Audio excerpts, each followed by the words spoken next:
morning, students. In last class, we discussed about the class B power amplifier. In the class B power amplifier, we have drawback as crossover distortion. As the crossover distortion is occur in the class B transformer coupled power amplifier because when one transistor turns off, other transistor does not turn on immediately. Due to this, the output current becomes zero for a short time.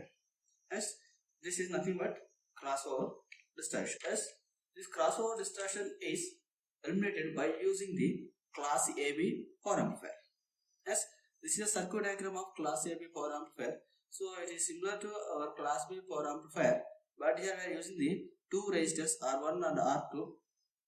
As so with the help of these two R1 and R2, so whatever the voltage drop across this R2, that will be applied to the VBE1 and VBE2. Yes. So based on that voltage drop across R2, so we can say potential at VBE1 and VBE2. Yes. So this class A power amplifier overcomes the problem of crossover distortion present in the class B power amplifier. Yes. So in which a small current flows even at zero input signal. Yes. Because of that, we are eliminating the crossover distortion here. Yes. So here we can write a class AB power amplifier overcomes the problem of crossover distortion in class B. Yes. In which a small current flows even at zero signal.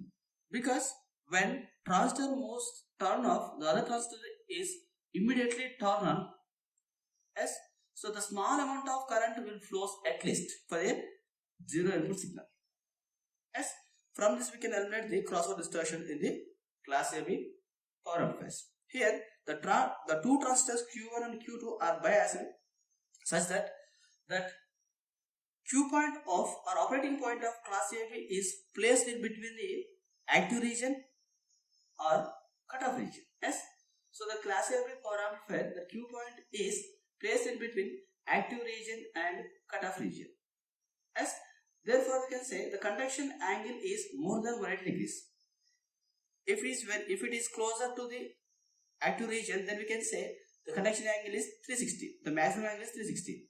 If it is moving it towards the cutoff region, then the conduction angle is, it is 180 degrees. So based on that VBE values, we can say this class AB amplifier may act as class A or class B. Yes. So here we are writing the two transistors Q1 and Q2 are biased such that operating point of class AB is placed in between active region and cutoff region. Yes. So we can say active region of class A. Active region is present in the class A and cutoff region is present in the class B. Yes. Therefore, the conduction angle is more than 180 degrees. Yes. If it is moved into the cutoff region, then the conduction angle is 180 degrees. If it is moving towards the active region, then conduction angle is 360 degrees. So we can say the conduction angle lies between the 180 and 360. Yes. So the crossover distortion present in class B is eliminated here. So who will decide whether the transistors or Q point is in the active region or cutoff region? Based on the VBE values of these two transistors, VBE1 and VBE2. Yes. So the VBE value is decided by the voltage drop across the R2 value. So voltage drop across R2 appears between base and emitter terminals of each transistor. Yes. So we can write R1 and R2 selected such that VCC into R2 by R1 plus R2. Yes, it is equals to VBE1 cut in. Yes. So when VCC into R2 by R1 plus 2 is VBE cut in, then we can say the two transistors are in the cut in region. So we can say it is acting as a class B amplifier. So note here we can write if that voltage drop across this R2 is VBE active, then it becomes this same amplifier is acting as a class A push-pull amplifier. So we can write this circuit will act as class A push-pull amplifier if VCC into R2 by R1 plus R2 is equals to VB1 active. As if VB value is active, then we can say it is a class A push-pull amplifier. If VB is cut in or cut off, then we can say it is acting as a class B push-pull amplifier. As in this way, we can solve the crossover distortion present in the class B power amplifier. Here the conduction angle is more than the 180 degrees and less than the 360 degrees. Next we will see the transformer less class B push-pull amplifier. We studied the transformer coupled class B push-pull amplifier in last class. Now we will see the transformer less class B push-pull amplifier. This is transformer less class B push-pull amplifier. As so, this is circuit diagram of transformerless class B push-pull amplifier. Here we are not using the transformer. As so, in the transformer coupled, we are using the transformer coupling to connect the load to the our circuit. As here we are not using any transformer here. As so, that's where it is transformerless. As otherwise you can say it is complementary symmetry push-pull amplifier. Why? Because in the class B transformer coupled, we are using the Q1, Q2, both are NPN. As here we are using the Q1 is NPN, Q2 is PNP. So it is complementary. As here we are using the complementary type of the transistors, but these two transistors must be fabricated from the same type of material. So these two are matched complementary transistors. As so here in the circuit, we does not require any transformer. Yes. So when there is no transformer, we can say the size of the circuit is less, our cost is also less, yes, the power consumption is also very less. So these kind of amplifiers are fabricated on silicon chip. That means these kind of amplifiers are fabricated on ICs. As here this circuit contains the pair of complementary transistors that are NPN and PNP. As therefore it is called complementary symmetry push-pull amplifier. As here these two transistors are configured in the common collector configuration. As so we are taking the output across the emitter of Q1, emitter terminal of Q2. As commonly we are taking the output across the emitter terminals only, so it is called emitter follower configuration, or you can say it is common collector configuration. Why we are using this common collector configuration here? If we are using common emitter configuration, it is very difficult to match the output impedance for the maximum power transfer. As we know, for the impedance matching, we are always using the CC configuration. As so, we are using the emitter follower combination here because it is very easy to match the output impedance for the maximum power transfer without any output transformer. Here we are not using any output transformer. Yes, but we need to transfer the maximum power. For that, we are using the common collector configuration. As here we will write here, it does not require transformer, hence it is suitable for fabrication on silicon chip. Yes, it uses a pair of complementary transistors, that is NPN and PNP. Yes, therefore it is also called complementary symmetry push-pull amplifier. Here the matched pair of transistors are used in the common collector configuration because it is very easy to match the output impedance for the maximum power transfer. As here the matched pair of complementary transistors are used in common collector or emitter follower configuration because it is very easy to match the output impedance for maximum power transfer without output transformer. Yes. So here we will see the operation. In the absence of AC input power, both the transistors will be off state.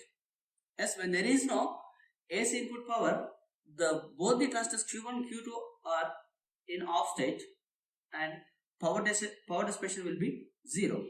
Yes. So in absence of AC input, both transistors will be off and power dissipation will be 0. Yes. If AC input is applied, then what happens? that Q1 conducts during the positive half cycle. Why? Because it is a NPN transistor.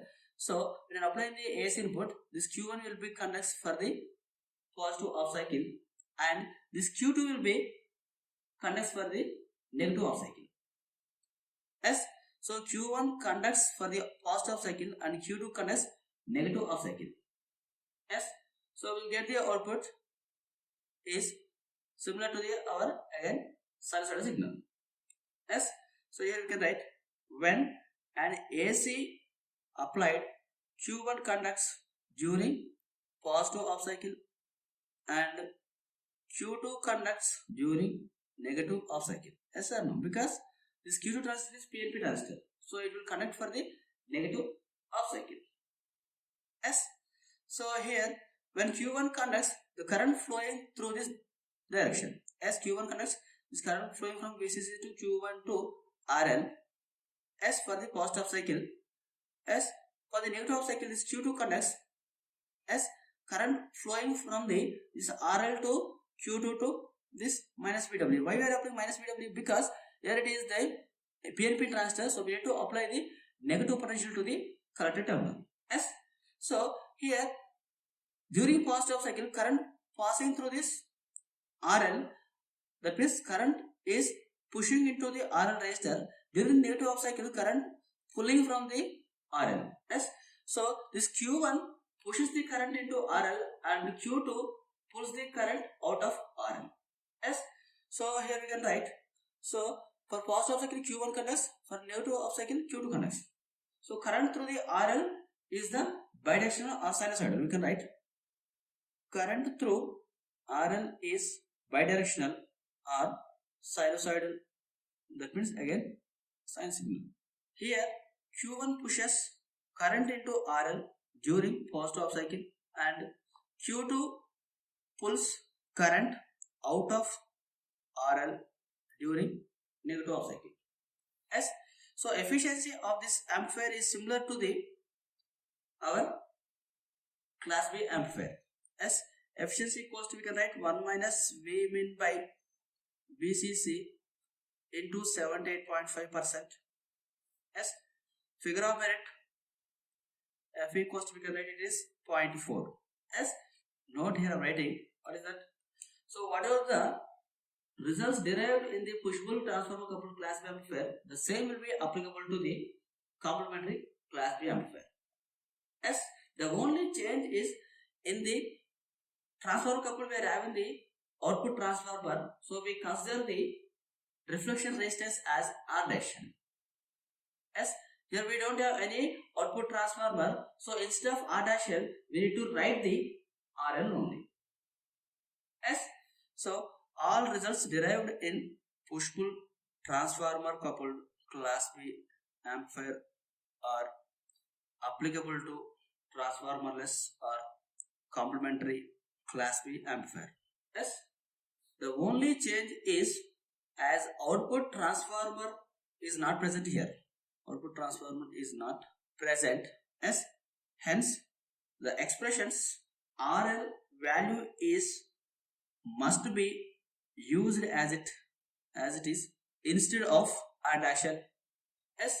So in this way we can analyze the mathematically transformerless class B power amplifier. So we'll see the advantages of this complementary class B amplifier. Yes.